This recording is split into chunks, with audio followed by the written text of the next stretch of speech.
Às 23 horas, o meu marido, João, esbofeteou-me porque não havia comida na mesa. Gritou: "Despacha-te e serve o jantar, mulher inútil." Entrei e saí da cozinha durante 20 minutos, sem dizer uma palavra. Quando voltei com uma travessa coberta, eles pensaram que seria um prato delicioso, mas quando a tampa se abriu, lá dentro não havia comida, mas sim um bilhete para o inferno para eles.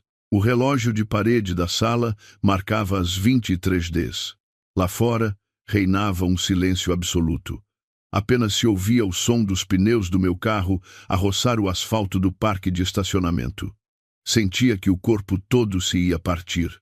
Tinha passado o dia inteiro no escritório, a lutar com uma pilha de documentos de auditoria que tinham de estar prontos para a manhã seguinte. Na minha cabeça sentia uma dor lancinante, como se um martelo me golpeasse repetidamente, mas obriguei-me a esboçar um leve sorriso, imaginando a cama fofa que em breve me acolheria. Só queria tomar um duche de água quente e dormir sem interrupções. Desliguei o motor do carro e cambaleei até a porta principal. As chaves de casa tilintavam na minha mão, que tremia ligeiramente de cansaço. Ao abrir-se a porta, o ar frio do ar-condicionado atingiu-me diretamente no rosto. Era estranho. Normalmente, a esta hora, as luzes da sala deveriam estar apagadas, mas hoje todos os candeeiros estavam acesos. De repente, tive um mau pressentimento. Os meus passos detiveram-se no limiar ao ver 3 pessoas sentadas no sofá da sala com expressões indecifráveis. O meu marido, João, estava sentado no centro com as pernas cruzadas com arrogância. À sua direita, a minha sogra, a dona Lourdes, lançava-me um olhar agudo e sentencioso, e à sua esquerda, a minha cunhada, Catarina, brincava com o telemóvel, mas de vez em quando olhava para mim de soslaio com um sorriso trocista. Antes que eu pudesse cumprimentar, João levantou-se de um salto e aproximou-se de mim a grandes passadas. O seu rosto estava vermelho como um tomate e a sua mandíbula tensa. Ao ver como as veias do seu pescoço se evidenciavam, soube que as suas emoções estavam prestes a explodir. "Querido, acabo de chegar do trabalho." Antes que eu pudesse terminar a frase, uma forte bofetada aterrou na minha bochecha esquerda. Zás! O som foi tão forte que quebrou o silêncio da sala naquela noite. Num instante, uma sensação de ardor e calor espalhou-se pelo meu rosto. A bofetada foi tão forte que a minha cabeça se virou para o lado. Fiquei gelada no sítio. O cansaço que até aquele momento me oprimia todo o corpo pareceu desvanecer-se perante o tremendo impacto. A minha mão direita, com a qual segurava a bochecha cada vez mais dormente, tremia. Olhei para João tentando encontrar nos seus olhos um pingo de culpa, mas não havia, apenas um brilho de fúria prestes a explodir. "Sabes que horas são, sua vadia barata?" gritou João mesmo em frente ao meu rosto.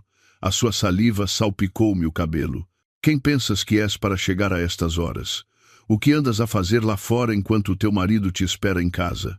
Engoli as lágrimas que teimavam em sair. "Querido, estive a trabalhar até tarde. Sabes que é fim do mês e estou ocupada. Tinha muito trabalho. Além disso, enviei-te uma mensagem esta tarde", respondi com voz trêmula, mas tentando manter a calma. Não queria mostrar-me fraca perante eles. Fui interrompida pela dona Lourdes com voz afiada. A mulher de meia-idade levantou-se do sofá e apontou para o meu rosto. "Que raio de esposa és tu? Estamos aqui há 1 hora a morrer de fome. Não há um único prato de comida na mesa. As panelas estão vazias e no frigorífico só há água fria. Estás a tentar matar o meu filho e a minha neta de fome de propósito, é?" interveio Catarina sem desviar o olhar do ecrã do seu telemóvel, como se eu fosse menos importante que um vídeo das redes sociais. "Põe-te no teu lugar, cunhada." O João esteve o dia todo cansado a descansar em casa. A esposa deveria comprar comida ao voltar do trabalho ou cozinhar alguma coisa. "Como podes chegar de mãos a abanar? És uma inútil." Olhei para eles um a um. João, o meu marido desempregado que mentia aos vizinhos, dizendo que tinha começado um negócio depois de ser despedido há 6 meses por desviar fundos da empresa. A dona Lourdes, a minha sogra, que me exigia milhares de euros por mês para as suas despesas sem levantar um único prato sujo nesta casa. E Catarina, a minha cunhada de 25 anos, cujo único trabalho era dormir, comer e fazer compras online com o meu cartão de crédito adicional. Todos eles viviam do meu suor. Todos eles respiravam sob o teto desta casa, cujas prestações eu pagava todos os meses. E agora estavam a gritar comigo porque cheguei tarde à casa para lhes preparar o jantar. Vai cozinhar de uma vez, mulher inútil, gritou João novamente. Desta vez, empurrou-me bruscamente pelo ombro, fazendo-me cambalear para trás até chocar com a sapateira. Nem penses em sair da cozinha até que haja uma refeição deliciosa na mesa. E é bom que esteja boa, ou atiro-te os pratos à cara. Respirei fundo, tentando reprimir a ira que começava a arder no meu peito. Queria gritar, queria vomitar toda a raiva que tinha contido, queria expulsá-los de casa agora mesmo, mas não. Agir por impulso arruinaria o meu plano.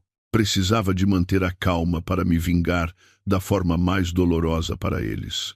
Uma vingança elegante que não esqueceriam em toda a sua vida. Endireitei-me e arranjei o cabelo despenteado.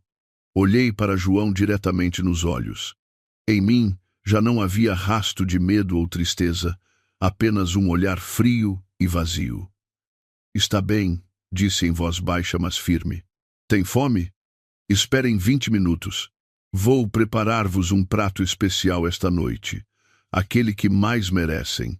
Sem esperar pela sua resposta, passei por João, ignorando o olhar trocista da dona Lourdes e o riso sarcástico de Catarina, e dirigi-me diretamente à cozinha, o lugar onde costumava passar horas a servi-los como uma criada. Mas esta noite seria diferente. Esta noite, desta cozinha não sairia o cheiro a comida deliciosa. Esta noite, esta cozinha seria o lugar onde eu cozinharia a sua ruína. Assim que cheguei à cozinha, fechei a porta com firmeza. Apoiada de costas contra ela, fechei os olhos por um momento para reunir forças.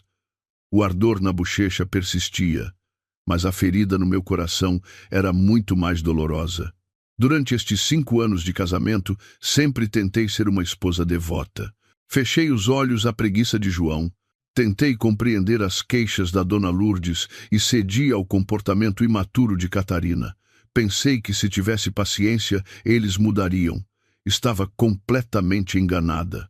A minha paciência não fez mais do que alimentar o monstro que eles tinham dentro de si. Tornaram-se cada vez mais gananciosos, mais cruéis e mais desavergonhados. Abri os olhos.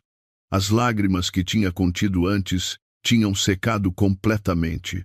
Não valia a pena chorar por uns parasitas como eles. Dirigi-me a uma gaveta num canto da cozinha, o lugar onde tinha guardado coisas importantes que andava a esconder. Já chega. Este drama de má qualidade tem de terminar esta noite. Fiz barulho de propósito, batendo com a faca e a tábua de cortar. Tac, tac, tac, tac. O ritmo encheu a cozinha e atravessou as paredes até chegar à sala. Sabia exatamente o que eles estavam a pensar lá fora. Certamente sorriam satisfeitos, pensando que eu me tinha vergado novamente. Pensariam que aquela esposa tola estava a cortar à pressa cebolas ou carne para encher os seus estômagos exigentes, morta de medo. Mas na bancada da cozinha não havia um único ingrediente tocado. A grande faca apenas batia repetidamente numa tábua de cortar vazia. Era parte do espetáculo. Queria que se sentissem no topo do mundo antes de os fazer cair no abismo mais profundo. Enquanto continuava a fazer ruídos falsos, a minha outra mão estava ocupada a preparar o verdadeiro jantar. Peguei numa grande travessa de prata que normalmente só usava em ocasiões familiares e especiais. A travessa brilhava sob a luz da cozinha. Sobre ela não coloquei pratos de arroz nem acompanhamentos. Não havia bacalhau à brás, nem arroz de pato, nem um assado no forno, como costumavam exigir. Em vez disso, tirei um envelope grosso de uma gaveta secreta debaixo do lava-loiça. Um envelope que tinha preparado há 3 meses, à espera do momento certo. Abri o envelope e tirei 3 documentos importantes do seu interior. Primeiro, a escritura desta casa. Originalmente, comprei esta casa com as minhas poupanças, mas João insistiu que eu pusesse o nome dele como coproprietário para se sentir respeitado como chefe de família. No entanto, no mês passado, depois de pagar a última prestação com o meu subsídio de fim de ano, iniciei secretamente o processo para transferir a propriedade completamente para o meu nome. O processo foi complicado e dispendioso, mas felizmente conhecia um notário de confiança que podia fazer o trabalho rapidamente e sem que João soubesse. Este documento era a prova de que cada tijolo, cada azulejo e cada centímetro de terreno desta casa eram de minha propriedade. Segundo, o pedido de divórcio. Este documento já estava selado. Nele, detalhavam-se os motivos do divórcio. Violência verbal, a violência física que acabara de ocorrer, felizmente gravada pela câmara de segurança que instalei na sala há 1 semana, e abandono econômico. Estava farta de sustentar um homem que só sabia dar ordens. Terceiro, um maço de extratos bancários tão grosso como um caderno. Neles, tinha marcado com um marcador fluorescente de cor viva todas as transações que saíam da minha conta para manter o estilo de vida deles. As prestações do carro de João, a mesada que a dona Lourdes usava para as suas reuniões sociais, os encargos do meu cartão de crédito adicional que Catarina usava para comprar malas e sapatos de luxo, e até o dinheiro para o tabaco e a gasolina de João. Tudo estava meticulosamente registrado. A soma total era astronômica, suficiente para comprar uma pequena casa nos arredores da cidade. Era a prova irrefutável de que eu era a chefe desta família, não João. Coloquei estes 3 documentos ordenadamente sobre a travessa, a escritura no centro, o pedido de divórcio à esquerda e os comprovativos das transferências à direita. Depois, cobri-o com uma brilhante tampa de cúpula prateada. Perfeito. À primeira vista, parecia um jantar de luxo de um restaurante de 5 estrelas. Dei uma olhada no meu relógio de pulso. Tinham passado exatamente 20 minutos. Era hora de o espetáculo principal começar. Levantei a travessa com ambas as mãos. O seu peso não era nada comparado com o peso da vida que eu vinha suportando, mas sentia que era a carga mais bela que alguma vez levantara. Respirei fundo e, com o rosto inexpressivo, abri a porta da cozinha com um pontapé. Na sala de jantar, os 3 já estavam sentados docilmente à volta da mesa. Os seus rostos pareciam impacientes. Os talheres já estavam nas suas mãos, prontos para devorar qualquer comida que lhes servisse. Quando me viram sair com a grande travessa coberta, os olhos da dona Lourdes brilharam. Assim é que eu gosto, disse a dona Lourdes, reacomodando-se na sua cadeira com sarcasmo. Uma esposa deve ser ágil, não deve apenas ganhar dinheiro, mas também priorizar o estômago do seu marido e dos seus sogros. João bufou com uma cara carrancuda que ainda refletia a ira de antes. Demoraste muito. Espero que esteja tão bom como o tempo que esperamos. Se estiver mal, prepara-te para o fazer de novo. Catarina até esticou o pescoço. O que é, cunhada? Não cheira a nada daqui. Não fizeste uma sopa de pacote, pois não? Não respondi uma única palavra. Coloquei a travessa no centro da mesa lentamente, com um gesto majestoso. O som da travessa, ao tocar na mesa de vidro, fê-los calar por um momento. Fiquei de pé, hirta, na cabeceira da mesa, olhando para eles um a um com um olhar que fez João sentir-se um pouco intimidado. Provavelmente sentiu uma mudança drástica na minha aura. Força, sirvam-se, disse brevemente. Este é o melhor prato que vos posso oferecer esta noite. Comam tudo. Impaciente. João estendeu a mão e levantou bruscamente a tampa prateada. O som da tampa ao cair sobre a mesa ressoou com força. No silêncio assustador que se apoderou de repente da sala, Não havia vapor quente nem cheiro a especiarias que abrissem o apetite. Sobre a travessa, só havia uma pilha de papéis. Os olhos de João arregalaram-se ao ver os papéis. Semicerrou os olhos, tentando ler as letras do documento de cima. O seu rosto, antes vermelho de raiva, foi se tornando pálido à medida que reconhecia o logótipo e o título no topo do documento. O quê? O que é tudo isto? A sua voz tremia, não de raiva, mas de confusão e um pânico incipiente. A dona Lourdes, com a sua presbiopia, arrebatou o maço de papéis mais grosso. Onde está a comida? Por que é que nos dás jornais? Enlouqueceste, Beatriz? Mas quando viu os números marcados com marcador fluorescente nos extratos bancários, os seus olhos arregalaram-se. Isto? O que é isto? Catarina, que percebeu a situação mais rapidamente, pegou diretamente no pedido de divórcio, folheou-o por cima e olhou para mim com a boca aberta. João, a cunhada quer o divórcio, gritou histericamente. O ambiente explodiu num instante. João atirou a escritura da casa que segurava sobre a mesa, levantou-se e apontou para o meu rosto com um dedo trêmulo. Pedido de divórcio? Quem pensas que és para te divorciares de mim? E esta é a escritura da casa. Por que é que só está o teu nome? Onde está o meu? Enganaste-me. Sorri. Um sorriso muito doce, mas frio e penetrante. Desfrutem da realidade.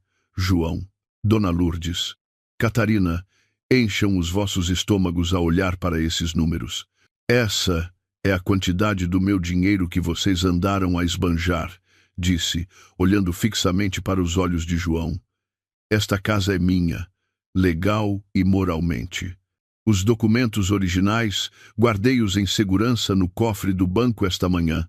Essa é apenas uma cópia, por isso não adianta rasgá-la. Depois, dirigi o meu olhar para a dona Lourdes, que começava a tremer enquanto segurava os comprovativos das transferências. E a partir deste momento, expulso-vos a todos da minha casa. Com que direito nos expulsas? Gritou a dona Lourdes. A sua voz era tão aguda que me zumbiam os ouvidos.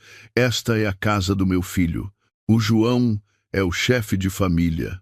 Tu és apenas uma encostada. Chefe de família? Ri entre dentes. Um riso que soava patético. Que chefe de família alimenta a sua família com o dinheiro da sua esposa? Que chefe de família permite que a sua mãe insulte a sua esposa? Deveria saber, senhora, que o João não contribuiu com um único euro para esta casa há 1 ano. Até a conta da luz que ilumina a sua cabeça neste momento sou eu que a pago. João rosnou. As suas mãos fecharam-se em punhos, como se estivessem prontas para me bater novamente. Contornou a mesa e aproximou-se de mim. A sua intenção de me magoar era evidente. Que insolente! Se não retirares o que disseste, eu... Vais fazer o quê? Desafiei-o. Não recuei um único passo. Pelo contrário, levantei o queixo, provocando-o. Bater-me outra vez? Força! A câmara de segurança no canto lá em cima já gravou como me esbofeteaste na sala antes. Se me puseres uma mão em cima mais uma vez, essa gravação será enviada automaticamente para a nuvem e para o WhatsApp do meu advogado. Além do pedido de divórcio, queres um bônus de uma queixa-crime por violência doméstica? Os passos de João pararam abruptamente. Levantou a cabeça e viu a pequena câmara que piscava com uma luz vermelha no canto da sala. O seu rosto transformou-se numa mistura de medo e ódio extremo. Deu-se conta de que tinha caído na minha armadilha. Fora, disse eu friamente, agora mesmo. O silêncio que a minha ameaça criara durou apenas alguns segundos antes de se quebrar num alvoroço ensurdecedor. A dona Lourdes foi a primeira a perder a compostura. A idosa, que sempre mantinha uma imagem elegante em frente às suas amigas das reuniões sociais, agora gritava como uma possuída. Com as suas mãos enrugadas, varreu todos os papéis da mesa, espalhando-os pelo chão. O seu rosto estava banhado em lágrimas, não de tristeza, mas de raiva. Sentia-se humilhada pela nora que considerara um multibanco ambulante. Não conseguia aceitar a realidade de que a sua vida luxuosa se desvaneceria num piscar de olhos. A dona Lourdes batia na mesa repetidamente com as palmas das mãos. A sua voz estava rouca, acusando-me de ser uma vigarista de primeira. Afirmava que eu tinha manipulado o João, que tinha usado magia negra ou que lhe tinha roubado os seus bens, aproveitando um descuido do seu filho. As acusações soaram-me ridículas. Como é que eu ia enganar o João se ele não tinha bens? Desde as colheres e os garfos desta casa até ao carro na garagem, tudo tinha sido comprado com o suor do meu rosto. Mas a lógica já não parecia funcionar para eles, mergulhados no pânico de perder o seu sustento. João, que se acobardara momentaneamente com a ameaça da câmara, agora começou a deambular pela sala de jantar como uma fera enjaulada. Puxava os cabelos com frustração. Os seus olhos percorriam a sala freneticamente, como se procurasse uma escapatória para reverter a situação. Apanhou a cópia da escritura da casa espalhada pelo chão, amarrotou-a como uma bola de papel e atirou-ma. A bola atingiu-me no ombro sem me magoar e ressaltou, mas demonstrava o quão impotente ele se sentia naquele momento. Deu-se conta de que não tinha nenhuma base legal para me refutar. Os documentos eram reais, as provas das transferências eram claras, e ele sabia perfeitamente que tinha vivido do meu dinheiro todo este tempo. A imatura cunhada Catarina reagiu de outra forma, mas igualmente irritante. Em vez de gritar ou fazer um escândalo, abraçou-se à mala de luxo que acabara de comprar na semana passada, claro, com o meu cartão de crédito, e começou a chorar histericamente. Agarrou-se ao seu irmão, suplicando-lhe que fizesse alguma coisa. Temia ficar sem casa, não poder mais exibir-se nas redes sociais, que as suas amigas descobrissem que na realidade não era rica. Os seus soluços davam-me mais dores de cabeça, mas ao mesmo tempo produziam-me uma estranha satisfação. Finalmente, a menina sentia medo pelo seu futuro. O mesmo medo que sempre me atormentava cada vez que via as faturas do cartão de crédito inflacionadas por sua culpa. Deixei que desabafassem as suas emoções durante alguns minutos. Fiquei de pé na cabeceira da mesa, com os braços cruzados, desfrutando do espetáculo da ruína de uma família de parasitas. Quando considerei que era suficiente, caminhei para um canto da sala. Ali, atrás das longas cortinas da janela, tinha escondido algo. Tirei 3 grandes sacos de lixo pretos, repletos até cima. Eram sacos de lixo industriais. Arrastei os sacos para o centro da sala. O som do plástico a roçar no chão de azulejo fez com que eles virassem a cabeça. Com toda a minha força, atirei-lhes os sacos um a um. Pum, pum, pum. Os 3 grandes sacos caíram exatamente aos seus pés. João saltou assustado. A dona Lourdes parou de gritar e Catarina parou de chorar por um momento.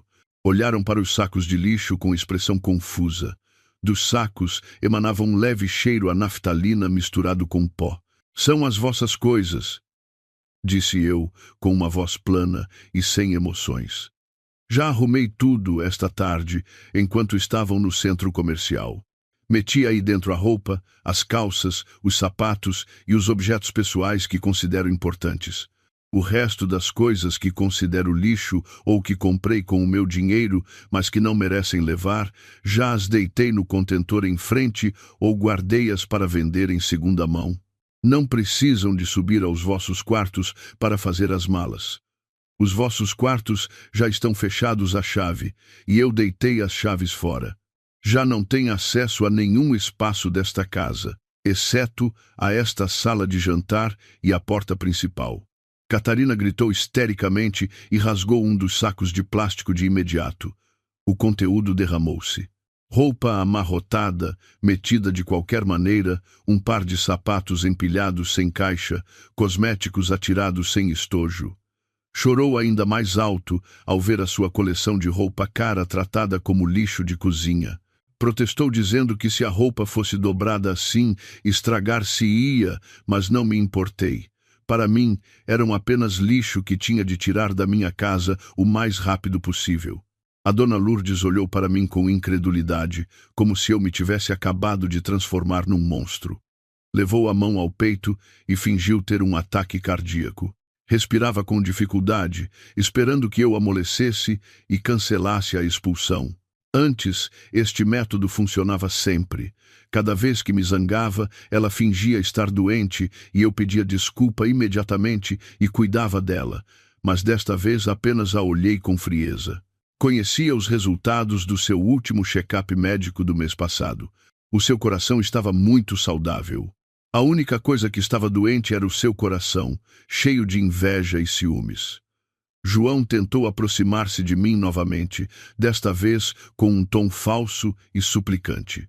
Baixou a voz e tentou pegar na minha mão, mas afastei-a bruscamente.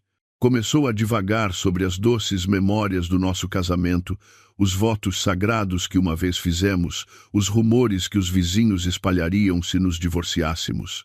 Tentou manipular as minhas emoções usando as suas velhas armas, a compaixão e o medo da vergonha social. Mas esqueceu-se que o coração de uma mulher, ferida repetidamente, acaba por endurecer como uma rocha. Já não havia nenhuma fenda por onde João pudesse infiltrar-se. Dei uma olhada no meu relógio de pulso. Tinham passado 5 minutos desde que lhes dei o ultimato. Tirei o telemóvel do bolso, toquei no ecrã um par de vezes e mostrei-lhes o ecrã com o botão de chamada de emergência que ligava à portaria de segurança do condomínio. Olhei para João com dureza e dei-lhe um último aviso sem possibilidade de negociação. A minha paciência esgotou-se e não quero perder mais tempo neste drama de 5ª categoria. Peguem nesses sacos de lixo e desapareçam da minha casa agora mesmo. A minha ordem foi taxativa. Vou contar até 10. Se ainda estiverem aqui, carregarei neste botão de chamada. Os seguranças do condomínio virão e tirar-vos-ão à força. Imaginem a vergonha de serem arrastados como ladrões em frente aos vizinhos. A escolha é vossa. Saem pelo vosso próprio pé com a pouca dignidade que vos resta, ou são expulsos à força enquanto toda a vizinhança desfruta do espetáculo grátis. 1, 2, 3. João ficou gelado. O seu rosto estava branco como papel. Procurou hesitação nos meus olhos, mas não a encontrou. Viu uma sinceridade assassina. Com mãos trêmulas, agarrou um dos grandes sacos de plástico. Gritou a Catarina para parar de chorar e ajudá-lo a mover as coisas. Também ajudou a sua mãe a levantar-se, que ainda fingia faltar-lhe o ar. Finalmente, deram-se conta de que eu não estava a brincar. A rainha da casa tinha despertado e as suas ordens eram absolutas. A porta principal abriu-se de par em par, revelando a densa escuridão da noite. Um vento forte entrou diretamente, arrastando consigo gotas de chuva que começavam a cair com força. A natureza, como se apoiasse o meu plano de limpar esta casa de sujidade, desencadeou uma tempestade repentina no momento em que saíram. Ao longe, ouvia-se o estrondo de um trovão, como se marcasse o ritmo dos batimentos do meu coração, que batia com força pela adrenalina. Fiquei no umbral para me certificar de que eles realmente se iam embora com os sacos de lixo que continham os seus escassos bens. João ia à frente com um grande saco de plástico preto ao ombro. Parecia um homem derrotado, muito longe do marido arrogante que me tinha esbofeteado. A sua camisa estava encharcada pela chuva que salpicava. O seu cabelo estava liso e o seu rosto estava inclinado para esconder a raiva e a vergonha. Atrás dele, Catarina arrastava a contragosto o seu saco de plástico. De vez em quando, soltava um palavrão em voz baixa quando a ponta do saco se prendia no chão do parque de estacionamento. A dona Lourdes caminhava cambaleando, sem levar nada. Tentava manter a pouca dignidade que lhe restava, caminhando com o queixo erguido, embora o seu corpo começasse a tremer com o vento noturno. Assim que o último pé da dona Lourdes cruzou o umbral, fechei com estrondo a pesada porta de madeira. Pum! O estrondo da porta ao fechar-se foi o sinal do fim de um capítulo escuro da minha vida. Imediatamente, dei a dupla fechadura e coloquei o trinco de segurança. Ouvi fortes pancadas na porta do lado de fora. Uns segundos depois, João gritava o meu nome, lançando insultos que depois se transformaram em súplicas. A sua voz ouvia-se fraca, abafada pelo som da chuva cada vez mais intensa. Não me mexi. Aproximei-me da janela da frente e, afastando ligeiramente a cortina, dei uma olhada lá para fora. No jardim, os três tremiam de frio. A chuva caía cada vez com mais força, encharcando-os num instante. Os sacos de lixo agora estavam ensopados e pareciam ainda mais miseráveis. João continuava a bater na porta, esperando que eu amolecesse ao ver o seu estado, mas enganava-se. Vê-los encharcados parecia lavar as feridas do meu coração. Quantas vezes me tinham deixado sozinha à chuva, à espera de um táxi online depois do trabalho, enquanto João ia com o meu carro divertir-se com os seus amigos. Agora que sentissem o frio da água da chuva até aos ossos. O alvoroço em frente à minha casa acabou por chamar a atenção dos vizinhos. As luzes dos alpendres das casas da direita e da esquerda começaram a acender-se. Alguns vizinhos abriram as janelas ou saíram para os seus alpendres para ver o que se passava. Ao dar-se conta de que tinha público, João mudou de estratégia imediatamente. Já não lançava insultos, mas começou a gritar com uma voz lastimosa, tentando apresentar-se como uma vítima. Gritou aos vizinhos que eu era uma esposa desalmada, que expulsava o seu marido doente e a sua sogra à meio da noite. Agiu como se fosse uma vítima inocente, esperando que a compaixão dos vizinhos me fizesse abrir a porta. Ajuda, ajudem-nos, por favor. A minha esposa enlouqueceu. A minha mãe tem uma doença cardíaca. Não deixem que morramos aqui fora, gritou João, apontando para a porta da casa. A dona Lourdes, com o seu forte instinto dramático, desmaiou imediatamente no chão molhado do alpendre e fingiu desmaiar. Catarina também se sentou ao seu lado e começou a sacudir o corpo da sua mãe enquanto chorava aos gritos, criando uma cena dramática. Alguns vizinhos começaram a murmurar. Vi o presidente da Associação de Moradores, que vivia a 3 casas de distância, a aproximar-se com um guarda-chuva. Sabia que não podia permitir que João distorcesse os factos. Peguei no telemóvel e liguei para a portaria do condomínio. Após 2 toques, ouvi a voz grave do chefe de segurança, o senhor Rodrigues. Pedi ao senhor Rodrigues e à sua equipa que viessem imediatamente à minha casa, porque havia um alvoroço que alterava a ordem pública. Expliquei-lhes que uns estranhos estavam a fazer um escândalo no alpendre da minha casa e a perturbar a tranquilidade dos vizinhos. Pouco depois, apareceram 2 viaturas de patrulha com as luzes azuis a piscar. O senhor Rodrigues e 2 dos seus homens desceram rapidamente. Aproximaram-se do alpendre, onde o drama da família de João estava em pleno auge. Armei-me de coragem para abrir a porta o suficiente para poder falar com o senhor Rodrigues sem que João pudesse entrar. Senhor Rodrigues, por favor, controle esta gente, disse em voz alta para que a minha voz se ouvisse por cima da chuva e chegasse aos vizinhos que bisbilhotavam. Estas pessoas já não são residentes desta casa. Separamo-nos e esta casa é de minha propriedade exclusiva, como consta no registro predial. Estão a tentar entrar à força e a fazer um escândalo que incomoda os vizinhos. Por favor, acompanhe-os para fora do condomínio. João ficou de boca aberta. Tentou defender-se perante o senhor Rodrigues. Senhor, esta é a minha casa. A minha esposa está alterada neste momento. Não lhe dê ouvidos.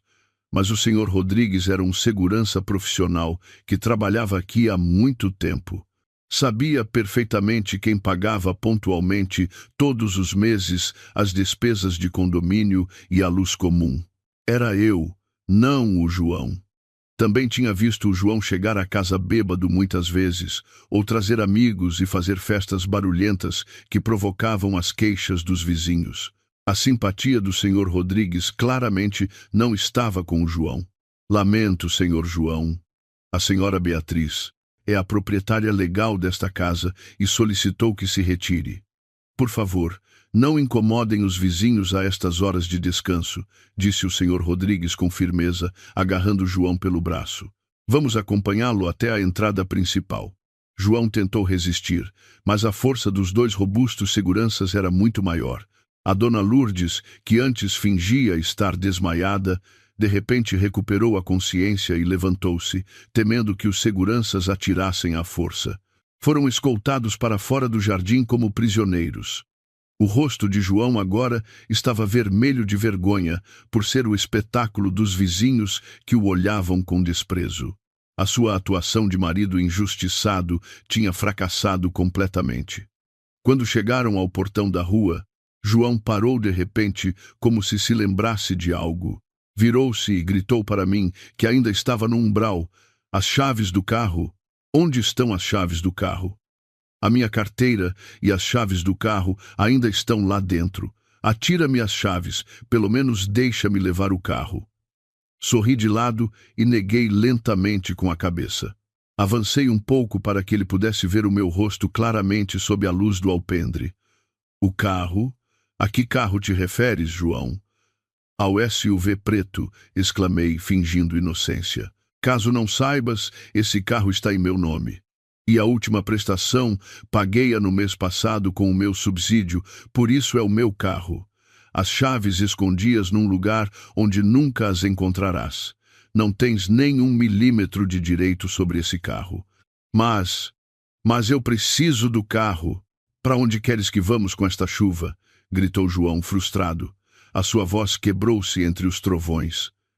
"Isso já não é problema meu", respondi com frieza. "Andem a pé. Vai-vos fazer bem fazer exercício, mal se mexeram ultimamente. Ou chamem um táxi. Ah, esquecia-me. Deixaste a carteira lá dentro. E todos os cartões de crédito que estão nessa carteira são os meus cartões adicionais que cancelei pela aplicação há 5 minutos. Por isso, não te serve de nada ter essa carteira." João ficou sem palavras. O seu rosto estava branco como algodão. Deu-se conta de quão perfeita era a sua ruína naquela noite. Sem casa, sem carro e sem um único cêntimo. O senhor Rodrigues fez um sinal aos seus homens para que continuassem a afastá-los. "Basta, senhor. Vamos embora." "Não incomode mais a senhora Beatriz", repreendeu o guarda. João, a dona Lourdes e Catarina finalmente aceitaram que estavam a ser expulsos da luxuosa casa onde tinham vivido como parasitas. Caminharam cambaleando sob a chuva torrencial, arrastando os sacos de lixo pretos que agora eram a sua única posse. Voltei a fechar a porta e tranquei-a. Lá fora, a chuva continuava a soar com força, mas aqui, dentro da minha casa, o ambiente sentia-se tão pacífico e quente. Pela primeira vez em 5 anos, senti que tinha verdadeiramente voltado a casa. Senti que um pesado fardo que me oprimia os ombros tinha desaparecido por completo. Apoiei-me de costas na porta, suspirei profundamente e sorri. Esta noite, dormiria tranquila. Muito tranquila. A porta do luxuoso condomínio fechou-se firmemente atrás deles, como um muro de separação entre a vida confortável que acabavam de deixar e o mundo infernal que agora os esperava. A chuva não parava, pelo contrário, intensificava-se com uma fúria ainda maior, acompanhada por um vento gelado que trespassava até aos ossos.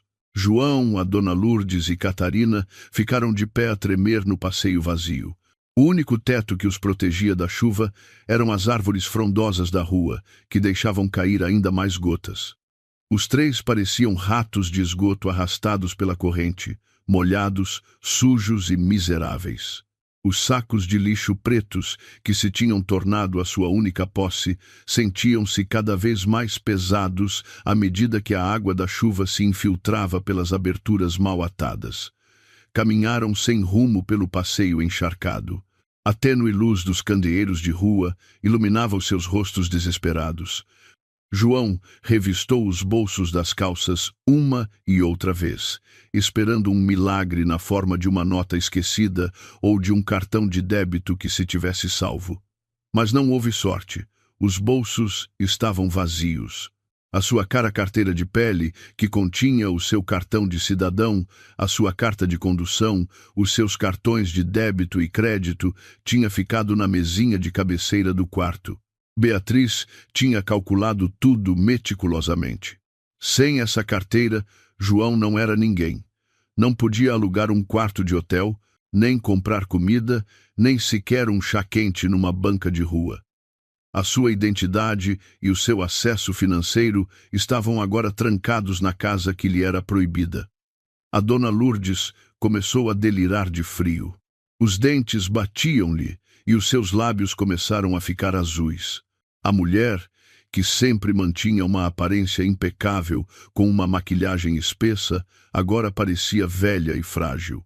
Os restos de maquilhagem corridos pela chuva tinham-lhe deixado manchas pretas debaixo dos olhos, dando-lhe um aspecto grotesco.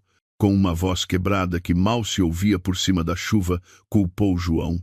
Amaldiçoou a estupidez do seu filho por não ter sabido controlar a sua esposa. Segundo a lógica retorcida da dona Lourdes, tudo isto não tinha acontecido porque tinham oprimido Beatriz durante anos, mas porque João não tinha sido suficientemente rigoroso com ela. Catarina caminhava a cocear atrás. Uma das capas dos seus saltos altos tinha-se partido ao cair num buraco do passeio. Agora não lhe restava outra opção senão caminhar a cocear, com os sapatos caros, agora inúteis, na mão. Finalmente, encontraram uma galeria comercial com uma pala larga o suficiente para se abrigarem da chuva, embora a loja estivesse fechada. Sem dizer palavra, deixaram cair os seus corpos exaustos sobre o chão de azulejo, frio e poeirento. João apoiou-se na fria persiana metálica. O estômago roncou-lhe com força. A fome começou a atacar com crueldade. A última vez que tinham comido foi ao almoço, e esta noite esperavam o banquete que Beatriz lhes tinha preparado. Ironicamente, receberam um jantar inesquecível. Embora não fosse comida que se pudesse mastigar, a ilusão de um prato quente de arroz e acompanhamentos agora flutuava diante dos olhos de João, torturando-o lentamente.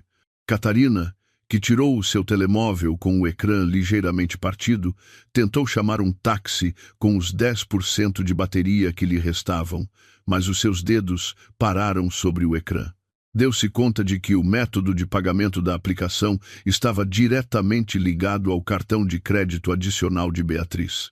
Com mãos trêmulas, tentou fazer a reserva e, como era de esperar, apareceu no ecrã uma notificação de transação falhada. Beatriz tinha bloqueado tudo. Catarina ligou para suas amigas da alta sociedade para pedir ajuda. A primeira chamada não foi atendida. A segunda foi rejeitada. A terceira chamada foi atendida por uma amiga, Rita. Mas assim que Catarina lhe contou que a tinham expulsado de casa e que precisava de pedir dinheiro emprestado, Rita desculpou-se dizendo que tinha má rede e desligou. Catarina, frustrada, atirou o telemóvel ao chão, abraçou os joelhos e chorou amargamente. Essa noite foi terrivelmente longa e dolorosa. Não conseguiram pregar olho. Os mosquitos começaram a picar-lhes a pele úmida. De vez em quando, sobressaltavam-se com o barulho de um carro que passava. Cada vez que passava um carro de luxo, o coração de João encolhia-se. Lembrava-se do seu SUV preto, que agora descansava confortavelmente na garagem de Beatriz. No silêncio da noite, ao aproximar-se o amanhecer, a dona Lourdes gemia, segurando o estômago, que se contorcia com a indigestão e a fome. Não havia medicamentos, nem cobertores, nem água quente. João só podia olhar para a sua mãe com o olhar vazio. A culpa começou a assomar, mas o seu enorme ego afastou-a logo de seguida e substituiu-a por ódio a Beatriz. Jurou vingar-se assim que o sol nascesse. A manhã trouxe um sol radiante, mas não aqueceu os seus corações. Os seus corpos estavam rígidos e doridos em cada articulação. Da sua roupa seca emanava um cheiro à umidade. Os transeuntes olhavam para eles com nojo, considerando-os os novos sem-abrigo da zona. Um lojista que vinha abrir a sua loja expulsou-os bruscamente, atirando um balde de água aos seus pés para que se afastassem. Com a pouca dignidade que lhes restava, levaram as suas coisas para um banco de jardim não muito longe. Enquanto estavam sentados no banco de jardim, a suportar a fome cada vez maior, Catarina abriu distraidamente as redes sociais com os poucos dados que lhe restavam. Os seus olhos arregalaram-se ao ver uma história de Instagram de Beatriz que acabara de publicar há 15 minutos. Catarina mostrou o ecrã do telemóvel a João e a Dona Lourdes. No ecrã, com o fundo de uma mesa de jantar de um apartamento limpo e elegante, havia uma foto de uma taça de uma canja de galinha especial com ingredientes abundantes e uma chávena de chá quente. Num canto da foto havia um pequeno texto que dizia: "O melhor pequeno almoço é um pequeno almoço sem parasitas, uma bênção pela qual estar grata." Ao ver a foto, o estômago de João revirou-se violentamente, não só pela fome, mas pela inveja e pela raiva que explodiam no seu peito. Enquanto eles sofriam na rua como lixo, Beatriz desfrutava da sua vida. A realidade sem a carteira da sua esposa era terrível. O mundo já não era amável, e eles não eram mais do que pó sem valor. João decidiu que não podia render-se assim. Ainda tinha um emprego. Sim, ainda era o chefe da equipa de marketing de uma empresa de distribuição de material de escritório. Embora o seu cargo não fosse muito importante e o seu salário fosse apertado, que frequentemente esbanjava em pequenas apostas online que fazia nas costas de Beatriz. Pensou que se conseguisse chegar ao escritório, poderia pedir um adiantamento à empresa ou pedir dinheiro emprestado a um colega para pelo menos conseguir um quarto barato para a sua mãe e a sua irmã. Tinha de salvar a última gota de prestígio que lhe restava como homem. Deixou a Dona Lourdes e Catarina no parque, prometendo-lhes que voltaria à hora do almoço com dinheiro e comida. À aventura, João caminhou 3 quilômetros até ao seu escritório. Passou por uma casa de banho pública para lavar o rosto e arranjar o cabelo revolto. Não conseguiu tirar o cheiro à umidade da sua camisa muito amarrotada, mas pelo menos limpou os sapatos enlameados com um lenço de papel úmido. O seu aspecto era demasiado lamentável para um chefe de equipa, mas não tinha outra opção. Ao chegar ao átrio do escritório, a recepcionista olhou para ele com um sobrolho franzido. Normalmente, João ia trabalhar com roupa impecável, um perfume caro e um estilo elegante que Beatriz o tinha ajudado a criar. Hoje, parecia que tinha acabado de sobreviver a um desastre natural. João ignorou o olhar estranho e dirigiu-se diretamente ao elevador. Dentro do elevador, 2 funcionários de outro departamento taparam dissimuladamente o nariz e sussurraram algo enquanto olhavam para João de soslaio. João fingiu não os ver e olhou em frente com o rosto impassível. O coração batia-lhe com força. Temia que o segredo da sua pobreza fosse descoberto. Assim que chegou ao seu posto, antes que pudesse sentar-se, um funcionário dos recursos humanos estava de pé com cara séria. "Senhor João, o diretor e o chefe dos recursos humanos esperam por si agora mesmo na sala de reuniões", disse o funcionário sem sorrir. O humor de João azedou instantaneamente. Normalmente, estas chamadas repentinas não eram um bom sinal. Com passo vacilante, seguiu o funcionário até a sala de reuniões no final do corredor. Dentro da sala de reuniões, o diretor e o chefe dos recursos humanos esperavam-no com uma pilha de documentos sobre a mesa. Os seus rostos eram frios e não mostravam nenhuma amabilidade. João sentou-se na cadeira indicada e, apesar de os seus lábios tremerem, tentou esboçar um sorriso amigável. "O que se passa, senhor diretor? Senhor chefe, chamam-me com tanta urgência de manhã?" perguntou, fazendo-se de desentendido. O diretor atirou uma pasta azul a João. "Não são precisas desculpas. Levamos uma semana a realizar uma auditoria interna e encontramos numerosas irregularidades nos relatórios financeiros da equipa de marketing que diriges." O coração de João pareceu parar. Com as mãos suadas, abriu a pasta. Lá dentro, havia provas de desvio de fundos operacionais, falsificação de recibos de gasolina e até despesas inflacionadas de refeições com clientes que nunca existiram. Durante todo este tempo, João tinha desviado pouco a pouco dinheiro da empresa para cobrir as suas despesas pessoais ou pagar as suas dívidas de jogo. Antes, cada vez que havia uma discrepância no dinheiro, casualmente Beatriz, que trabalhava como contabilista certificada numa prestigiada firma de contabilidade, que era a consultora de auditoria externa desta empresa, arranjava-lhe os relatórios, ou até cobria o déficit com o seu próprio dinheiro para proteger a carreira do seu marido. Beatriz tinha o feito para salvar as aparências do seu marido, mas agora esse escudo protetor tinha desaparecido. Beatriz já não encobria os cadáveres que João escondia. Pelo contrário, talvez fosse ela quem dera o sinal à equipa de auditoria interna para que investigasse mais a fundo o departamento de João. Isto posso explicar, senhor diretor. É apenas um erro administrativo. Desculpou-se João, nervoso. O suor frio começou a escorrer pelas suas têmporas. Um erro administrativo? Bufou o chefe de recursos humanos. Desapareceram 50 mil euros em 6 meses e a isso chamas um erro administrativo? Verificamos com os restaurantes e postos de gasolina que anexaste, todos estes recibos são falsos. E o que é pior, também recebemos informação de que tens usado material da empresa para fins pessoais. Senhor João, interrompeu o diretor com uma voz forte e firme. A empresa não pode tolerar este tipo de comportamento criminoso. A partir de hoje, estás despedido com justa causa. Não te será pago um único cêntimo de indemnização, porque as perdas da empresa são maiores do que o que te corresponde. E mais uma coisa, se não devolveres esses 50 mil euros em 48 horas, levaremos este caso pela via legal. A polícia virá procurar-te. O mundo de João desabou num instante. Despedimento com justa causa, sem indemnização, ameaça de prisão.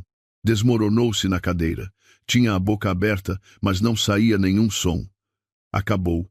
A sua única tábua de salvação acabara de se partir. Tentou suplicar, até se ajoelhou aos pés do diretor e chorou, esquecendo o seu orgulho, mas a decisão era firme. Chamaram 2 seguranças para que tirassem João do edifício. A cena da expulsão da noite anterior repetiu-se. Desta vez, no seu local de trabalho, João foi arrastado por entre as secretárias dos seus colegas, que o olhavam com uma mistura de surpresa e nojo. Os murmúrios ouviam-se com força. A notícia da sua corrupção espalhou-se como um incêndio. Obrigaram-no a meter os seus objetos pessoais numa caixa de cartão. Não tinha muitas coisas de valor na sua secretária, apenas uma foto sua a posar como se fosse um homem de sucesso. Quando João saiu do átrio do edifício de escritórios com a caixa nas mãos, os seus olhos captaram uma imagem que lhe oprimiu o peito e lhe dificultou a respiração. Um luxuoso sedã prateado parou mesmo em frente ao átrio VIP do edifício ao lado, um centro de negócios muito mais prestigiado. A porta do carro abriu-se e apareceu a figura de uma mulher que ele conhecia muito bem. Era Beatriz, mas esta Beatriz parecia muito diferente. Usava um elegante fato de negócios de design moderno. O seu cabelo estava impecavelmente penteado e usava uns óculos de sol que lhe davam um ar muito distinto. Caminhava com confiança, acompanhada de 2 assistentes que levavam pastas de trabalho. Beatriz ia para uma reunião com um cliente importante. A sua carreira estava em plena ascensão. João quis gritar o nome da sua esposa. Quis correr na sua direção, mas os seus pés pesavam como se estivessem pregados ao chão. Viu o seu reflexo no vidro do edifício, desgrenhado, sujo, mal cheiroso e com uma caixa velha nas mãos. Em contrapartida, Beatriz brilhava como um diamante recém-limpo da lama. Nesse momento, Beatriz olhou de soslaio na sua direção. Por detrás daqueles óculos de sol escuros, João sentiu um olhar agudo e penetrante. Beatriz não parou, não cumprimentou, Nem sequer mostrou uma expressão de surpresa. Simplesmente virou a cabeça e continuou o seu caminho em direção ao arranha-céus, deixando João pregado como um verdadeiro perdedor no passeio quente. O colapso da carreira de João era a peça que completava na perfeição o seu sofrimento, enquanto a mulher que ele tinha abandonado agora voava tão alto que era inalcançável. João regressou ao parque com passos pesados, como se levasse um peso de 1 tonelada nos pés. O sol do meio-dia era abrasador e queimava-lhe a nuca, desprotegida pela gola da sua camisa já suja e com cheiro a suor. Nas suas mãos abraçava com força a caixa com os seus objetos pessoais do escritório, um símbolo do seu fracasso que agora teria de levar para todo o lado. Durante o trajeto, o seu estômago não parava de roncar, contorcendo-se de dor e suplicando para ser cheio. Mas essa fome não era nada comparada com o medo que agora lhe apertava a garganta. Tinha de enfrentar a sua mãe e a sua irmã sem dinheiro, sem comida e, o pior de tudo, com a notícia de que agora era um desempregado com antecedentes criminais na sua empresa. Quando chegou ao parque, encontrou uma cena miserável. A dona Lourdes e Catarina estavam encolhidas num banco de jardim com a pintura a descascar. Pareciam plantas murchas, como se as tivessem arrancado da terra à força. A dona Lourdes massageava as pernas inchadas, enquanto Catarina abanava o rosto com um pedaço de cartão rasgado, com uma expressão de mau humor e fastio. Quando viram João aparecer ao longe, os seus rostos iluminaram-se por um momento. A esperança de uma sanduíche e água fresca brilhava claramente nos seus olhos. Catarina até se esqueceu da dor nas pernas e levantou-se para receber o seu irmão, estendendo as mãos como se pedisse a sua parte. Mas essa esperança desvaneceu-se quando João chegou em frente a elas e deixou cair a caixa que levava ao chão com um ruído surdo e miserável. João não se atreveu a olhá-las nos olhos, baixou a cabeça e olhou para os seus sapatos, outrora brilhantes, mas agora cobertos de pó da rua. Com a voz embargada, João confessou tudo. Falou-lhes do seu despedimento, da auditoria da empresa que tinha revelado as suas irregularidades, da ameaça de ir para a prisão se não devolvesse o dinheiro e do facto de não ter recebido um único cêntimo de indemnização. Por um momento, um silêncio sepulcral apoderou-se dos três, em contraste com o tráfego ruidoso da estrada atrás do parque, e então explodiu o choro e a raiva. A dona Lourdes gritou histericamente, sem se importar com as pessoas que passavam pelo parque. Bateu no braço de João com as poucas forças que lhe restavam, culpando o seu orgulhoso filho por ter sido tão descuidado e estúpido. Lamentou a sua sorte de ter de ser uma sem-abrigo na sua idade, comparando a sua vida com a das suas amigas das reuniões sociais, que a essa hora provavelmente estariam a dormir a sesta num quarto com ar-condicionado. Da boca da dona Lourdes saíram insultos sem filtro. As mesmas palavras duras que antes costumava dirigir a Beatriz, agora vomitava-as inteiras a João. Catarina não foi menos cruel. Pontapeou a caixa com as coisas de João, fazendo com que o conteúdo se derramasse. Insultou o seu irmão, chamando-lhe um homem inútil que só trazia problemas à família. Nesta situação desesperada, a máscara de família unida da qual tanto se gabavam perante Beatriz desmoronou-se por completo. Já não havia afeto nem apoio mútuo, apenas o instinto de sobrevivência egoísta de cada indivíduo. Culparam-se mutuamente pela pobreza repentina que lhes sobreviera. Catarina culpou João por desviar fundos. João culpou Catarina e a dona Lourdes por o terem empurrado a desviar com o seu estilo de vida luxuoso. E a dona Lourdes culpou os dois por não terem encontrado cônjuges ricos que se encarregassem das suas vidas. Quando a briga, que os deixara exaustos e ainda mais famintos, amainou, João tomou uma decisão desesperada. Tirou o relógio de luxo que usava no pulso, o único objeto de valor que lhe restava e que Beatriz não lhe tinha confiscado porque o usava quando os expulsou. Também exigiu à força os brincos de ouro que Catarina usava. Embora Catarina resistisse e gritasse que não, João e a dona Lourdes obrigaram-na com a desculpa de que era para comprar comida e alugar um quarto barato. Finalmente, com uma cara de raiva e ressentimento, Catarina entregou os brincos. João foi a uma casa de penhores a alguma distância do parque e vendeu o relógio e os brincos a um comprador de rua. Como não tinha o certificado de autenticidade e precisava do dinheiro com urgência, os objetos foram vendidos por um preço muito inferior ao seu valor original. João não teve outra opção senão aceitar uma quantia de dinheiro em espécie suficiente para algumas refeições simples durante alguns dias e para alugar um quarto apertado num bairro sujo durante uma semana. Nessa tarde, alugaram um quarto por dias num beco estreito, lamacento e com cheiro a esgoto. O quarto era muito pequeno, mal cabia um colchão de espuma fino e afundado no meio. As paredes estavam úmidas e com mofo, e não havia janelas, apenas uma pequena abertura de ventilação por cima da porta. A casa de banho era exterior e partilhada com outros inquilinos que os olhavam com desconfiança. Para a dona Lourdes e Catarina, acostumadas à luxuosa casa de Beatriz, perfumada e limpa, este lugar era o inferno. A dona Lourdes queixava-se constantemente do cheiro à umidade, das baratas que passavam, do ar quente com apenas uma pequena ventoinha poeirenta. Nessa noite, jantaram uns menus do dia que compraram num restaurante Helles. O ambiente do jantar foi sombrio, sem conversa. Comeram com avidez porque tinham fome, mas os seus rostos estavam cheios de ódio mútuo. Depois do jantar, João guardou o dinheiro que lhe restava da venda do relógio e dos brincos debaixo da almofada, com a intenção de o manter seguro. Planeava usar esse dinheiro como capital para procurar trabalhos esporádicos no dia seguinte. O cansaço físico e mental fez com que João e a dona Lourdes adormecessem rapidamente sobre o fino colchão, ressonando. No entanto, Catarina não dormiu. Os seus olhos fitavam o teto do quarto, cheio de teias de aranha.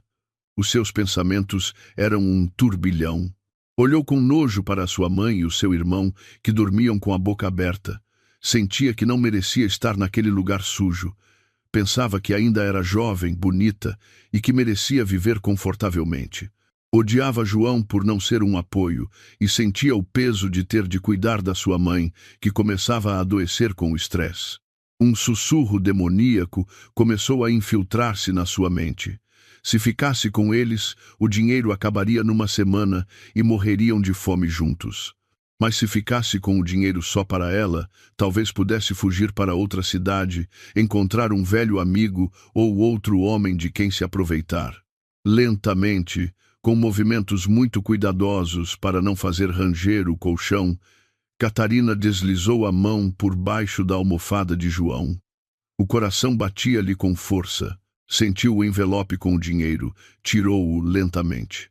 João moveu-se ligeiramente enquanto dormia e Catarina ficou gelada de medo. Mas João apenas mudou de posição e voltou a ressonar. Catarina conseguiu tirar o envelope. Imediatamente, guardou-o na sua mala e, em silêncio, meteu a sua roupa no saco de plástico preto. Sem voltar a olhar para a sua mãe e o seu irmão, que a tinham traído, Catarina esgueirou-se do quarto e desapareceu na escuridão do beco estreito, levando consigo a única esperança de sobrevivência da família. Na manhã seguinte, o grito de João quebrou o silêncio daquele beco sujo. Acordou e descobriu que debaixo da almofada não havia nada. O dinheiro tinha desaparecido. Olhou à sua volta. Catarina e as suas coisas também não estavam. A dona Lourdes acordou assustada com o grito de João. Quando João lhe disse que Catarina tinha fugido com todo o seu dinheiro, a dona Lourdes, a princípio, não acreditou. Negou, dizendo que a sua querida filha não podia ser tão cruel. Mas a verdade era evidente. A porta não estava forçada e não havia sinais de que tivessem entrado para roubar. Claramente, tinha sido alguém de dentro. A dona Lourdes desatou a chorar. Desta vez, o seu choro era realmente desconsolado. Gritou o nome de Catarina, a filha que sempre tinha mimado, a filha que agora a abandonava como lixo para se salvar a si mesma. João, com as suas emoções no limite, enfureceu-se. Bateu na parede úmida do quarto com o punho, fazendo sangue na mão. Amaldiçoou Catarina com palavras duras. A dor de ser traído pelo seu próprio sangue era muito mais dolorosa do que ter sido expulso pela sua esposa. Pelo menos Beatriz tinha uma razão clara para os odiar. Mas Catarina era parte deles. Agora, o mesmo parasita que come outro parasita. A sua ruína foi ainda mais completa quando o senhorio veio bater à porta. Zangado porque o alvoroço da primeira hora da manhã incomodava os outros vizinhos. Ao ver João fora de si, o senhorio assustou-se e expulsou-os imediatamente. A renda da semana tinha sido roubada por Catarina e descobriu-se que João ainda não a tinha pago na totalidade. Só tinha dado um sinal na noite anterior e foram expulsos novamente. Desta vez, não lhes restava absolutamente nada, zero absoluto. A dona Lourdes caminhava cambaleando com o olhar perdido. O forte choque pela traição da sua filha fez com que a sua saúde piorasse drasticamente. O seu rosto estava pálido e suava frio. João teve de segurar a sua mãe enquanto caminhavam pela rua quente. No meio de um desespero extremo, João lembrou-se do único lugar que uma vez foi o seu lar. Uma esperança estúpida surgiu na sua mente de que talvez Beatriz já se tivesse acalmado. Talvez Beatriz sentisse compaixão ao ver o estado da sua mãe, que parecia um morto-vivo. Com as últimas forças que lhe restavam, João levou a sua mãe e caminhou vários quilômetros até ao luxuoso condomínio onde vivia Beatriz. Quando chegaram, o sol estava prestes a pôr-se. O seu aspecto era o de uns mendigos. O segurança do condomínio que vigiava a entrada principal reconheceu-os e olhou-os com desconfiança. Mas João suplicou-lhe, dizendo que não entraria, que só queria ver a casa de longe. João parou do outro lado da rua, em frente à sua antiga casa. A casa parecia escura e silenciosa. Na garagem não estava o carro de Beatriz. O jardim estava limpo e o relvado, cuidado. Mas havia uma coisa que fez os joelhos de João fraquejarem instantaneamente. Em frente ao muro da casa havia um grande cartaz pregado, um chamativo cartaz amarelo com grandes letras vermelhas que dizia: "Vende-se urgente. Contactar número X." A esperança de João desfez-se em pedaços. Beatriz não só os tinha expulsado, mas estava a vender a casa cheia de memórias para apagar qualquer rastro deles da sua vida. A casa estava vazia. Beatriz tinha ido para algum lugar, levando consigo o seu sucesso e a sua felicidade, deixando João e a sua mãe verdadeiramente sozinhos neste mundo cruel. João desabou sobre o asfalto e, abraçando os joelhos da sua mãe, chorou em silêncio sob a sombra da casa que uma vez tinha abandonado. Para Beatriz, os dias seguintes à expulsão de João e da sua família foram dias cheios de um silêncio curador. Já não havia gritos de manhã a pedir café, não havia o barulho da televisão em volume máximo com o drama favorito da dona Lourdes, e não havia queixas de que a comida estava demasiado salgada ou a roupa não estava bem passada.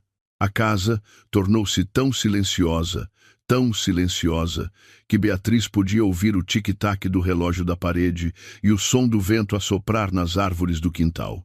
A princípio, esse silêncio pareceu-lhe estranho, mas pouco a pouco transformou-se numa manta reconfortante da qual sentira falta nos últimos 5 anos. O primeiro passo que Beatriz deu para pôr a sua vida em ordem foi limpar a casa. Literal e figurativamente, contratou uma empresa de limpeza profissional para limpar cada canto da casa, deitar fora qualquer objeto de João que pudesse ter ficado e substituir os lençóis, as cortinas e até os tapetes que a família tinha pisado. Queria apagar as suas pegadas e o seu cheiro, o cheiro a tabaco de João e o perfume enjoativo da dona Lourdes do seu espaço sagrado. Depois de a casa estar limpa, Beatriz contactou imediatamente um agente imobiliário de confiança. Decidiu vender a casa. Embora a casa fosse fruto do seu suor e lágrimas, as suas paredes guardavam demasiadas más recordações. Precisava de um começo completamente novo, num lugar onde não houvesse memórias de bofetadas ou insultos. O processo de venda da casa foi rápido.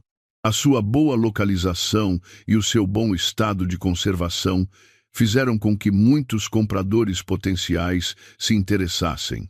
Em 2 semanas, a casa foi vendida por um preço satisfatório. Com o dinheiro da venda da casa, mais as suas poupanças, que agora estavam intactas por não serem devoradas pelos parasitas, Beatriz comprou uma penthouse no centro da cidade. O apartamento era mais pequeno do que a antiga casa, mas muito mais luxuoso, moderno e com um sistema de segurança muito rigoroso. Das janelas do seu apartamento no 30º andar, podia ver as luzes cintilantes da cidade à noite, uma paisagem que simbolizava o seu futuro brilhante. A carreira de Beatriz também descolou como um foguete. Sem as dores de cabeça e o drama que consumiam as suas emoções, podia concentrar-se a 100% no seu trabalho. O grande projeto de auditoria que estava a levar a cabo foi concluído com excelentes resultados, muito antes do prazo. O cliente ficou muito satisfeito com o seu trabalho meticuloso e profissional.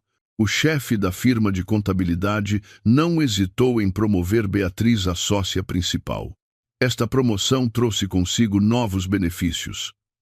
Um carro de empresa mais luxuoso, um assistente pessoal e, claro, rendimentos muito maiores. Beatriz agora parecia diferente. Mudou o seu estilo de vestir. Os velhos vestidos que antes usava, por medo que João se zangasse se comprasse roupa nova, agora doou-os.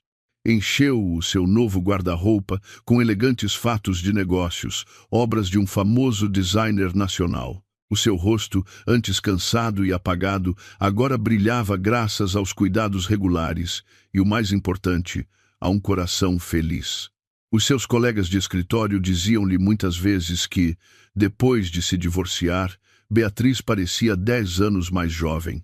Para Beatriz, o divórcio não foi uma vergonha nem um fracasso, mas uma operação para extirpar um tumor maligno que lhe salvara a vida. O processo de divórcio no Tribunal de Família foi muito mais simples do que tinha imaginado. Como João não tinha uma morada fixa e não compareceu a nenhuma das citações judiciais, as citações foram enviadas para a morada da antiga casa. No entanto, João não estava lá e não respondeu às notificações públicas nos meios de comunicação. O juiz proferiu a sentença à revelia. A sentença foi proferida na ausência do réu. Beatriz tornou-se oficialmente uma mulher divorciada em pouco tempo. Quando o martelo do juiz bateu, Beatriz não chorou. Pelo contrário, sorriu aliviada e agradeceu no seu coração várias vezes. Saiu do edifício do tribunal com passo leve, como se as correntes que a tinham prendido aos pés se tivessem quebrado. Naquela noite, no seu novo apartamento com aroma a lavanda, Beatriz sentou-se confortavelmente no sofá de couro importado e desfrutou de uma chávena de chá de ervas quente. Enquanto lia um livro de sucesso, o seu telemóvel vibrou sobre a mesa de mármore. Recebeu uma mensagem de um número desconhecido. Normalmente, Beatriz ignorava as mensagens de números desconhecidos, mas por alguma razão a sua intuição disse-lhe para abrir a mensagem. O conteúdo da mensagem era curto, mas cheio de desespero.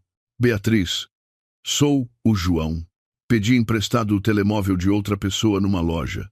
Por favor, Beatriz, a tua sogra está muito grave. Estamos a dormir debaixo da pala de uma loja. A Catarina fugiu com o nosso dinheiro. Sinto que vou morrer se isto continuar assim. Eu mudo. Prometo-te. Por favor, deixa-nos voltar. Ainda te resta um pouco de amor por mim? Beatriz leu a mensagem com o rosto inexpressivo. Não sentiu compaixão nem vontade de ajudar. A única coisa que sentiu foi nojo e uma ligeira irritação por ver a sua tranquilidade perturbada. Lembrou-se da vez que João a deixou sozinha em casa com febre alta e foi pescar com os seus amigos. Lembrou-se da vez que a dona Lourdes deitou a sua comida para o lixo só porque o tempero era demasiado suave. Lembrou-se da última bofetada de João. Amor. Esse amor tinha sido assassinado várias vezes pelas suas ações. Beatriz pousou a chávena de chá lentamente. Não respondeu à mensagem com palavras de raiva nem conselhos sábios. João já não merecia a sua energia emocional. Para Beatriz, João era um passado encerrado, um livro fechado e queimado. Com dedos firmes, Beatriz carregou no botão para bloquear aquele número e depois apagou a mensagem da sua caixa de entrada para que não houvesse lixo digital a sujar o seu telemóvel. Levantou-se e aproximou-se da grande janela que mostrava a paisagem urbana da cidade à noite. Viu as milhares de luzes que brilhavam lá embaixo. Imaginou que, em algum canto escuro daquela cidade, João talvez estivesse a chorar, lamentando a sua sorte. Mas isso já não era assunto de Beatriz. Todo adulto é responsável pelas suas próprias decisões na vida. João escolheu ser um preguiçoso e um opressor quando tinha tudo. Por isso agora tinha de assumir as consequências de ser um perdedor quando tinha perdido tudo. Beatriz respirou fundo, inalando o ar fresco da liberdade. Sentia-se plena, completa e forte. Deu-se conta de que não precisava de um homem para ser feliz. A felicidade estava dentro dela mesma, na sua capacidade de se valer por si mesma, na sua vida tranquila de fé e nos rendimentos legítimos que procurava. Naquela noite, Beatriz dormiu muito tranquila na sua fofa cama de casal, envolta num suave edredão de seda. Já não havia pesadelos nem medo do amanhã. Sabia que o sol de amanhã nasceria mais brilhante, iluminando o caminho da sua nova vida limpa de parasitas, o caminho para a verdadeira felicidade que ela mesma tinha criado. Tinha conseguido transformar a dor em força, e a sua melhor vingança era tornar-se uma mulher tão bem-sucedida e feliz que a existência dos seus traidores já não lhe importava. O tempo transcorria cruelmente para aqueles que não estavam preparados para as durezas da vida. Tinham passado 6 meses desde a noite da expulsão, mas para João pareceram 6 séculos cheios de sofrimento. Agora vivia num quarto miserável, numa zona densamente povoada nos arredores da cidade, com condições de higiene muito deficientes. As paredes do seu quarto eram feitas de contraplacado fino, podre e roído pelas térmitas. O teto tinha goteiras por todo o lado e o chão era apenas um cimento frio e áspero. Não havia um colchão fofo. Uma esteira velha era a sua cama todas as noites. O cheiro penetrante dos esgotos e o barulho dos vizinhos que discutiam frequentemente era a rotina diária que tinham de engolir. O estado da dona Lourdes piorou drasticamente depois de Catarina ter fugido com o seu dinheiro. O forte choque e a pressão mental fizeram com que a sua saúde desmoronasse por completo. A mulher que uma vez levantava o queixo e agia sempre com arrogância, agora apenas jazia impotente sobre a esteira. Sofreu um AVC ligeiro que lhe paralisou parte do lado direito do corpo. A sua boca estava ligeiramente torta e a sua fala era arrastada e difícil de entender. Já não havia consultas com médicos caros nem medicamentos de marca.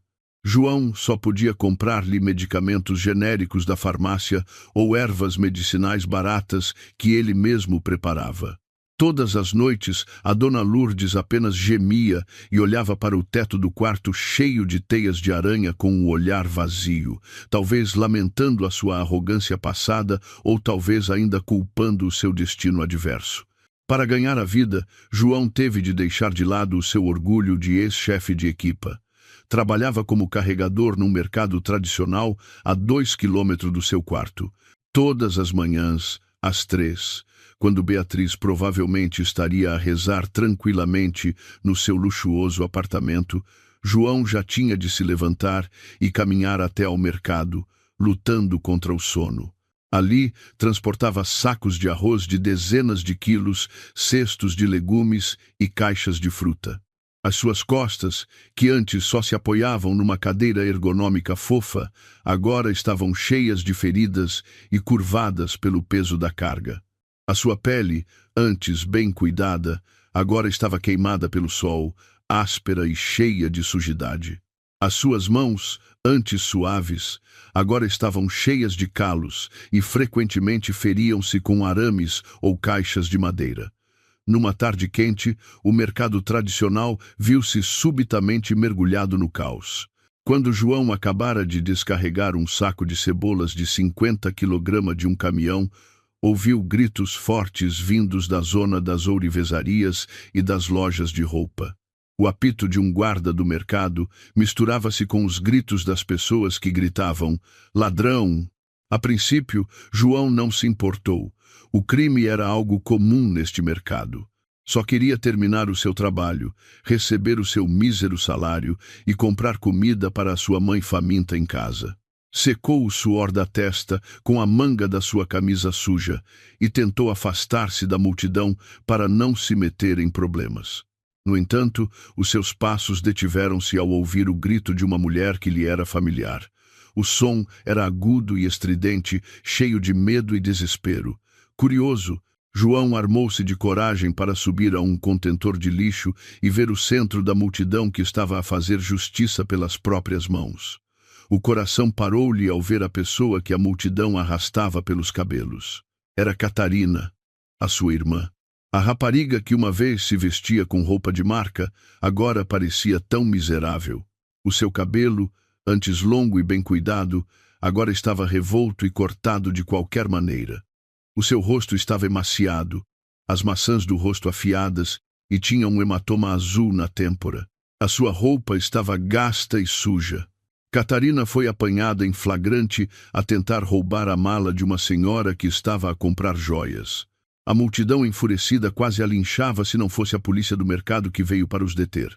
João ficou gelado no sítio. As pernas tremiam-lhe violentamente.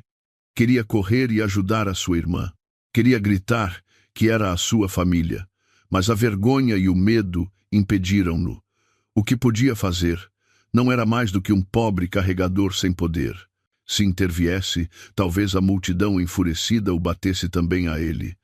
Viu como Catarina foi algemada e metida num carro da polícia. Catarina chorava histericamente, chamando pela sua mãe, chamando por João, mas a sua voz abafava-se entre as zombarias das pessoas do mercado. As lágrimas corriam pelas bochechas sujas de João. Viu a ruína total da sua família bem diante dos seus olhos. Catarina, que tinha fugido com o dinheiro que era a sua esperança de sobrevivência por um prazer momentâneo, acabou como uma ladra de rua capturada.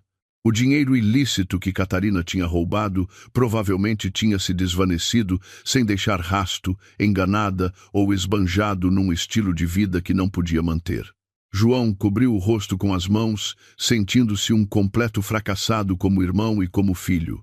Escondeu-se atrás de uma pilha de caixas podres e esperou que o carro da polícia levasse a sua irmã para a prisão. Com o coração destroçado, João voltou para o seu quarto antes do tempo. Não conseguia trabalhar mais naquele dia. O rosto aterrorizado de Catarina atormentava-o constantemente. Caminhou cambaleando pelo beco estreito até sua casa. Mas o sofrimento daquele dia ainda não tinha terminado. Quando chegou à porta do quarto, viu as suas coisas. A esteira, a almofada velha, o pequeno fogareiro a querosene e algumas peças de roupa espalhadas pelo chão em frente à porta. Um homem corpulento com tatuagens nos braços estava de pé em frente à porta com os braços cruzados. Era o senhorio. O seu rosto era carrancudo e tinha um bigode espesso. Ao ver João chegar, o homem cuspiu imediatamente para o chão. "Ei, João, bem-vindo. Pega na tua mãe que cheira a terra e nos teus trastes e desaparece daqui agora mesmo", gritou o homem bruscamente. João, surpreendido, suplicou: "Senhor, por favor, Senhor, dê-me mais uma semana. Posso pagar-lhe um pouco com o salário de hoje. Bah, Só desculpas, interrompeu o homem. Já tens 3 meses de atraso. Já tive paciência suficiente. A tua mãe geme ruidosamente todos os dias e assusta os outros inquilinos e cheira pessimamente. Vou alugar este quarto a outra pessoa que tenha dinheiro. Desaparece rápido ou chama os vizinhos para te expulsarem. João tentou entrar no quarto para ver a sua mãe, mas o homem impediu-o. No estreito alpendre, a dona Lourdes já estava sentada numa cadeira de plástico velha à beira do beco. Parecia confusa. A baba caía-lhe do canto dos lábios. Os seus olhos tremiam de medo ao ver as pessoas que a olhavam. João sentiu uma opressão extrema no peito, como se uma grande pedra lhe esmagasse os pulmões. Senhor, por favor, a minha mãe está doente. Onde está a sua consciência? Suplicou João, prostrando-se aos pés do senhorio e chorando amargamente. O seu orgulho tinha desaparecido por completo. Estava disposto a beijar os pés de um estranho por um teto para a sua mãe. Mas o homem não se comoveu. A consciência não compra arroz, amigo. Negócios são negócios. Desaparece, disse o homem, empurrando João ligeiramente com o pé no ombro. Nessa tarde, quando o céu começava a nublar-se, João ajudou a sua mãe paralisada. Levava um fardo com roupa suja às costas e com a mão esquerda guiava a dona Lourdes, que arrastava uma perna. Ao caminhar, tinham sido novamente expulsos. Desta vez, não tinham para onde ir, nem poupanças, nem parentes. Catarina estava na prisão. Eram verdadeiramente uns completos sem-abrigo. João levou a sua mãe e caminhou sem rumo, procurando a pala de uma loja tranquila ou uma ponte seca para passar a noite. O karma tinha-os encontrado da maneira mais cruel, devolvendo-lhes cada lágrima que uma vez tinham feito Beatriz derramar. 1 ano depois, um luxuoso salão de banquetes no centro da cidade estava lindamente decorado. Flores frescas adornavam cada canto. Os candelabros pendiam majestosamente, emitindo uma luz dourada. Fora do edifício, dezenas de coroas de felicitações, enviadas por várias grandes empresas e funcionários locais, alinhavam-se. Hoje era a inauguração da 5ª loja de Beatriz e o lançamento da fundação de caridade que ela criara para ajudar mulheres vítimas de violência doméstica e a independência econômica de grupos vulneráveis. Beatriz, num pequeno palco, cortava a fita de inauguração com um sorriso sincero e encantador. Usava uma criação de moda desenhada por ela mesma, um vestido comprido de design simples, mas que irradiava uma elegância luxuosa. O seu cabelo estava impecavelmente penteado, e o seu rosto, claro e sem preocupações, brilhava. Os flashes das câmaras dos jornalistas não paravam de capturar a imagem da mulher que agora era uma inspiração para muitas. Beatriz já não era uma mulher oprimida e temerosa. Era um símbolo de renascimento e sucesso. Após o ato oficial, continuaram as atividades de contribuição social. Beatriz e a sua equipa prepararam 1000 menus do dia de luxo e ajudas em dinheiro para distribuir entre os pobres que se tinham reunido no pátio lateral do edifício. Beatriz insistiu em distribuir os presentes ela mesma. Queria ver os rostos dos beneficiários, partilhar um sorriso e agradecer as abundantes bênçãos que Deus lhe tinha confiado depois de passar a tempestade da sua vida. A longa fila de pessoas que queriam receber ajuda estendia-se ordenadamente. Beatriz, com paciência, apertou a mão de cada um, entregou-lhes o menu do dia e o envelope e rezou por eles. O cheiro a suor e pó das pessoas da fila não incomodou Beatriz.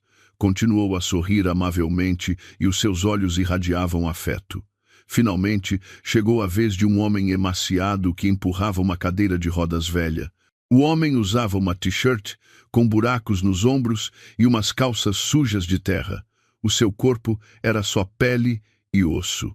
O seu cabelo era comprido, revolto e oleoso. Do seu corpo emanava um cheiro penetrante, uma mistura de lixo e suor rançoso de não ter visto sabão há muito tempo.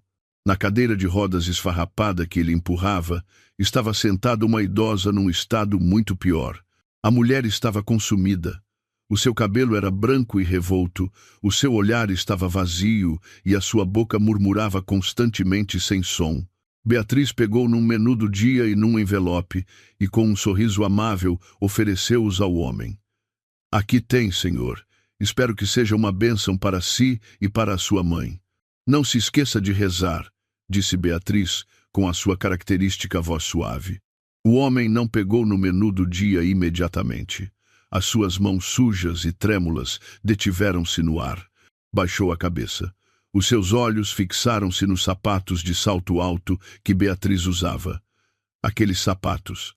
Lembrava-se de ter visto aquele modelo de sapatos numa revista que a sua esposa costumava ler. Lentamente o homem levantou a cabeça. Os seus olhos fundos encontraram os belos olhos de Beatriz. Nesse momento, o tempo pareceu parar. A boca do homem abriu-se ligeiramente. A sua maçã de Adão subiu e desceu ao engolir saliva amarga. As lágrimas encheram imediatamente os seus olhos nublados. Reconheceu aquele rosto. O rosto que uma vez tinha esbofeteado. O rosto que uma vez tinha insultado diariamente. O rosto que uma vez tinha abandonado pelo seu orgulho. Era Beatriz, a sua esposa. A esposa que uma vez o tinha servido com todo o seu coração, a esposa que uma vez lhe tinha lavado a roupa, a esposa que uma vez se tinha encarregado da sua vida. Beatriz. A voz do homem saiu tão fraca que mal se ouvia, como o som do vento. Beatriz ficou sem palavras por um momento. Olhou atentamente para o homem que tinha à sua frente. Viu aqueles olhos, aquele nariz e aquele contorno do rosto. Embora coberto de sujidade e sofrimento, Beatriz reconheceu quem era aquele homem.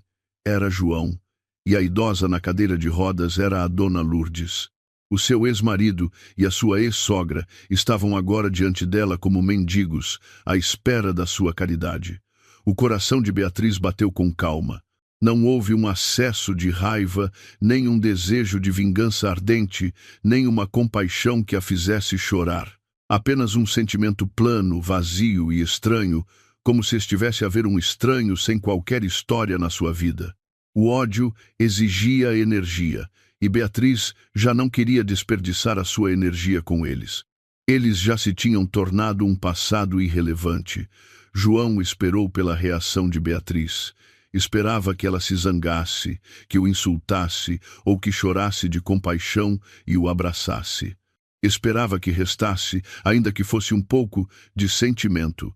João queria prostrar-se e suplicar. Queria gritar que sentia muito. Queria contar-lhe o quão destroçada estava a sua vida sem ela. Queria dizer-lhe que se arrependia tanto, um arrependimento que o tinha queimado a cada momento deste ano. Mas Beatriz não fez nada disso. Beatriz simplesmente assentiu educadamente. O seu sorriso profissional nem mudou um ápice. Colocou o menu do dia e o envelope na mão trêmula de João e, com calma, dirigiu o seu olhar para a pessoa seguinte na fila. Faça o favor, senhor. A fila ainda está comprida. Tenho pena da senhora que está atrás à espera, disse Beatriz com suavidade, mas com firmeza, como se falasse com um estranho que bloqueava a passagem. O coração de João desfez-se em 1000 pedaços, mais do que quando o expulsaram de casa. A indiferença de Beatriz foi o castigo mais doloroso. Foi tratado como se não existisse. Foi considerado como o vento que passa. Beatriz tinha-o apagado por completo. Não só da sua vida, mas também da sua memória. Beatriz tinha vencido por completo. A mulher tinha fechado o livro do seu passado e queimado-o até se converter em cinzas. Um segurança aproximou-se e pediu a João educadamente para se mover rápido, pois estava a bloquear a fila. João, com passo vacilante, empurrou a cadeira de rodas da sua mãe e afastou-se. A dona Lourdes, que não entendia nada, apenas estendeu a mão para o menu do dia que estava no colo de João. Fome. João parou no passeio, do outro lado do luxuoso edifício. Ajoelhou-se ao lado da cadeira de rodas da sua mãe. Ao longe, viu Beatriz entrar num reluzente sedã preto de luxo. Um motorista pessoal abriu-lhe a porta. Beatriz entrou no carro com elegância, sem voltar a olhar na direção de João nem uma única vez. O carro moveu-se lentamente, deixando um ligeiro rastro de fumo, levando Beatriz para a sua vida glamourosa, cheia de felicidade. João, com mãos trêmulas, abriu o menu do dia. Dentro havia arroz branco, entrecosto guisado, frango grelhado e legumes frescos. Era a refeição mais luxuosa que tinha visto em um ano. Deu uma colher de arroz à sua mãe, que imediatamente a mastigou com avidez, e depois João serviu-se de uma colher. A comida sabia deliciosa. Era a melhor comida de catering, mas na língua de João sabia a uma mistura com as lágrimas salgadas que corriam pelas suas bochechas. Chorou amargamente, tornando-se um espetáculo no passeio movimentado. Abraçou com força o menu do dia que a sua ex-mulher lhe tinha dado, como se fosse o único vínculo que lhe restava. O arrependimento chegou demasiado tarde, muito tarde. Tinha deitado fora um diamante por uma pedra afiada, e agora essa pedra feria-o até o deixar insensível. Não havia volta a dar. A porta do perdão estava fechada. Não porque estivesse trancada, mas porque a dona da casa se tinha mudado para um palácio muito mais belo. A história das suas vidas termina aqui, em pontos muito diferentes. Beatriz voou alto com as asas da sinceridade e do esforço, enquanto João e a sua família se afundaram no lamaçal que eles mesmos tinham criado. Nesse dia, demonstrou-se uma verdade absoluta. A melhor vingança não é a raiva nem os insultos, mas ser tão feliz, tão bem-sucedido e tão pacífico que a existência das pessoas que uma vez te fizeram mal já não te importa. A sua ruína é apenas uma pequena nota de rodapé na tua grossa história de sucesso.